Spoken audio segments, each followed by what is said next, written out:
On this episode of the Smoke and Barrel Show, we're going to answer some common cigar questions we get all the time.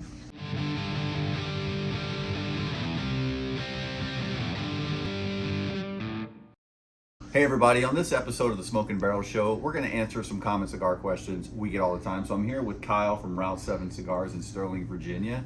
And Kyle, let's just jump right into these questions. Go for it. And these are things that are popping up all the time. And the first one is, what is the sort of humidity and temperature level that I should keep my cigars at, right? There's information out there all over the place with all kinds of different rules. What's our best recommendation? What's your best recommendation? Okay, so basically the humidity level should be between 65 and 72%. That's kind of the perfect zone, you know. It's not going to hurt it if it goes a little below 65, and it depends on the area you live in anyway, how much humidity's outside, what's the temperature, all that. Biggest thing is don't let it go above 72%. If it's continually above 72%, your cigars are going to turn mushy, and they'll never dry back to the right. You'll always have a pocket of too much humidity, and they just won't draw right anymore. Where if you're a little lower on the humidity, it's not as important, but you need to keep it above 60 for sure. Yeah. Here in Virginia, 63% is what you're going to get in the winter. 63 to 64. Yeah, I know. I've played around with it in my humidor, and I've had it up around the 70, because, you know, when you first start into cigars, you hear the 70-70 rule, right?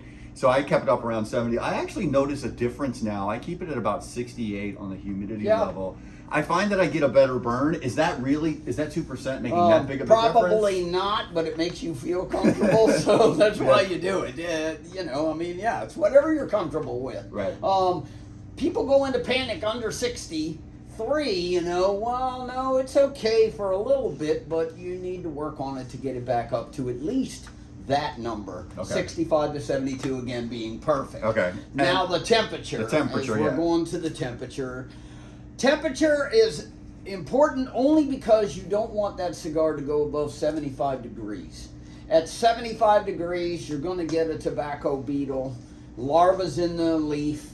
It'll hatch at any continuous temperature of above 75, and it'll eat its way out of your cigar, and they'll look like a flute or a piccolo, and they're unsmokable. And that's what you don't want. But most houses don't keep their house at 75. Well, and that's what I try to tell people, right? I get a lot of questions when I'm out and about, you know, talking about cigars, and people will say, well, I don't have a temperature control. How do I keep my temperature on my cigars? It's like, look, there's probably some room in your house somewhere where you're between that, you know, 65 to 72 temperature range. Most people keep their house at 72 or below anyway. Yeah, right. So a box humidor, you're uncomfortable. So so most, you know, I mean, closed in the box, they're not going to rise above any big temperature if the house is at a normal temperature. Right. Don't put it near a heating duct.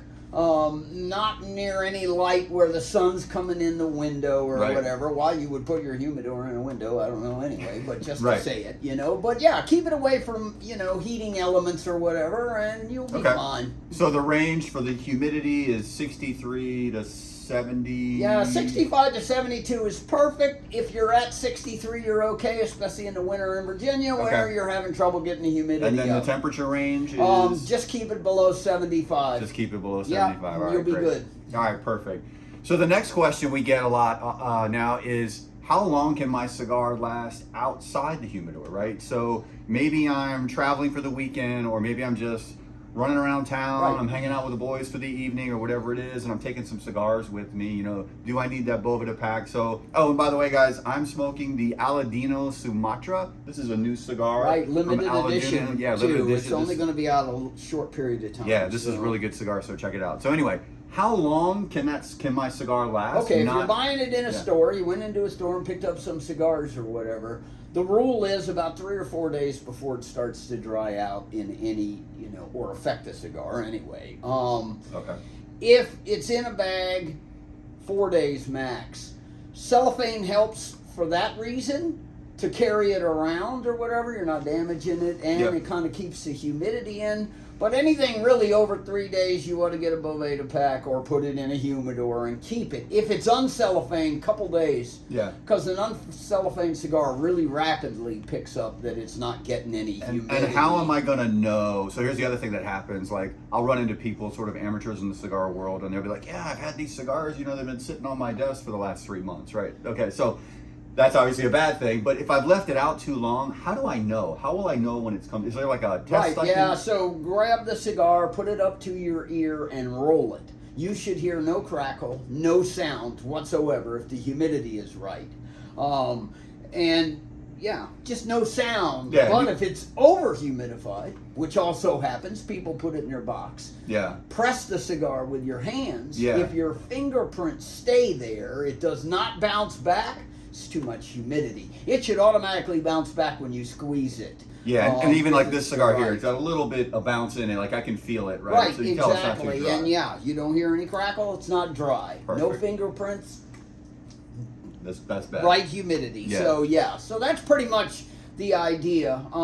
If they've been out for 3 months, it's going to be really hard to bring them back. You're gonna badly affect it because if you put it into a 72% environment to try to bring it back, the binder and filler will absorb all the Can you moisture. actually bring it back? Yeah, and the wrapper will blow up if you're trying to do it. To bring it back, what you need to do is start at, you're already at 0 or thereabouts.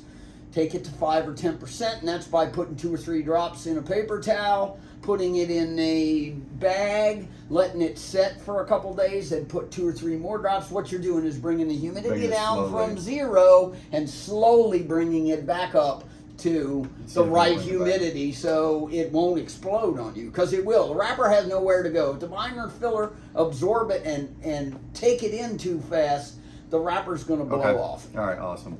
All right, so the next question, which is actually an interesting one that we've seen quite a bit now, is do I need to freeze my cigars? So I was kind of surprised to see this question coming up a lot, and I know mostly what has to do with the cigar beetles, but I think it also goes back to maybe a time when manufacturers didn't do this, right? Right. A lot of the major manufacturers now do flash freeze their cigars before they send them out. So talk to us a little bit about Right. what's the purpose of that? What's it for? And actually, as the consumer and the smoker, do I actually need to freeze my cigars when I get them? Technically, no. If you're having a bug problem, we'll talk about that when we go through this. Most manufacturers, like you said, freeze their cigars, flash freeze them, try to kill the larva or whatever. But, larva's an insect, it can live through that too, and if it's been mistreated, handled badly, UPS sitting in a warehouse somewhere, there's a good chance it's going to, revive, and it'll lead its way once it hatches. And it out of your exists in cigar. every leaf, right? Yes. Every cigar has every it. plant in the world, right? Right. Has some kind of mite or whatever, and it just happens to be a larva that sits there. And if you keep it above 75 degrees, it hatches hatch, and yeah. eats its way out. You really don't have to worry about the rest of the cigars, because all in reality, it's eating its way out. It's not going to eat its way back into another cigar. It's just escaping from where it is. Right. And if you got a bunch of them, that's why you got a bunch of holes. Right. You really don't need to freeze them, but if you think you have a bug problem, and you're really worried about it, yes, you can freeze them. You put them in the freezer, then take them out and put them in the refrigerator for a day or two, then pull them out and let them thaw out. The problem is, in a refrigerator or a freezer now, they're frost-free, which means they're taking the humidity out of your cigars. Right. In the old days, they weren't. You Right. had ice in your refrigerator. You had to knock out or thaw out, right? Because Right. it didn't do it. Now, no, it's pretty well, and you're taking the humidity away. Unless you think you have a large problem in There's your no whole need to do boxes, it. there's really no need Are to the freeze. most of the manufacturers, the major manufacturers now, are they freezing the leaves before they roll them? No, most of the time, yeah, it depends on the manufacturer, but a lot of them wait until they've rolled it. Okay. And it's in bundles, and before they box it, they take the whole thing into a deep freeze really Gotcha. quick, and then they pull them back out and they box them. Gotcha. And then they go on. Okay. All right. Awesome. All right. So then the next question here is, and I can actually, this is one that would be it's a good question for me, which is, when I'm smoking a larger ring gauge, why do I have this different sensation from the cigar, right? So even within the same brand and the same type of Correct. cigar, if I smoke a Churchill versus a Gordo, I actually get a different flavor on the cigar, right? And so I've noticed that, and we get this question all the time. So why am I having that difference between a larger ring gauge and a smaller ring gauge when I'm smoking that cigar? Right. Okay. So a larger ring gauge, you're dealing with way more binder and filler in that cigar. You're drawing way more air through that cigar, and you're not giving the wrapper the chance to be the aroma and flavor that it is. Right. In a smaller diameter, the wrapper takes up more space. You're getting more wrapper taste because it's a thinner cigar. Hence, the Panatella Lancero is known as the best size because you've got more wrapper than any other cigar, so you're tasting all the wrapper. Yeah. In a 60 or larger, you're pretty much drawing air and you're taking away a lot of the flavor from the wrapper, so you're getting more binder and filler taste. Right. Where a Churchill's only a 48 or a 47 if you're Cuban, that's a really good size. Right. For me, because it fits, one, normally in your mouth, and right. two, you're still getting a lot of wrapper taste, even though the cigar is longer. You're getting wrapper all the way down. I tend to like a Gordo. I like the sort of larger cigar, right? I'm a tall guy, right? Right. I've got, I just like, it feels good to me. But I do notice the difference, right? Yeah. One of my Where I cigars. like a Torpedo more because I never take the cigar out of my mouth. Once I light it, it's sitting in my mouth. Yeah. And a large cigar sitting in there, I had to bite down, to make it fit my mouth, where a Torpedo fits in my mouth. I'm getting a big cigar, but I'm getting a smaller diameter to put in my mouth. Yeah. So you're just getting a different sensation between the binder, the filler, and the wrapper, just depending on the ring gauge of the cigar. Of the blend, Gotcha. Yep, and the size of the cigar, correct. All right, perfect. So that kind of leads into the last question here, everybody, which is short filler versus long filler, right? Yep. So I'm an everyday smoker, and I'm always looking for a good budget, right? I've had some short filler cigars. They have a purpose. I find them to be okay. If I'm out mowing the lawn or something like that, maybe it's something I go to. But there's definitely a difference between smoking that short filler and that premium long filler cigar. So for those out there that may not know, what's the difference between short filler versus long filler? Okay, when they go to roll a long filler, they're using all long leaf. Now they trim the veins out of it or whatever and get whole leaf. And it goes binder and filler, then wrapper on it, but it's all whole leaf. So you're getting all the same tobacco, all the same leaves, and the blender put it together because that's the way it's supposed to smoke. It's going to taste that way all the way down. On the other side, a short filler, they've now taken all the scraps that came off the table. Yep. And they are now putting them together in the binder and filler, and yet taking a long leaf wrapper and wrapping it.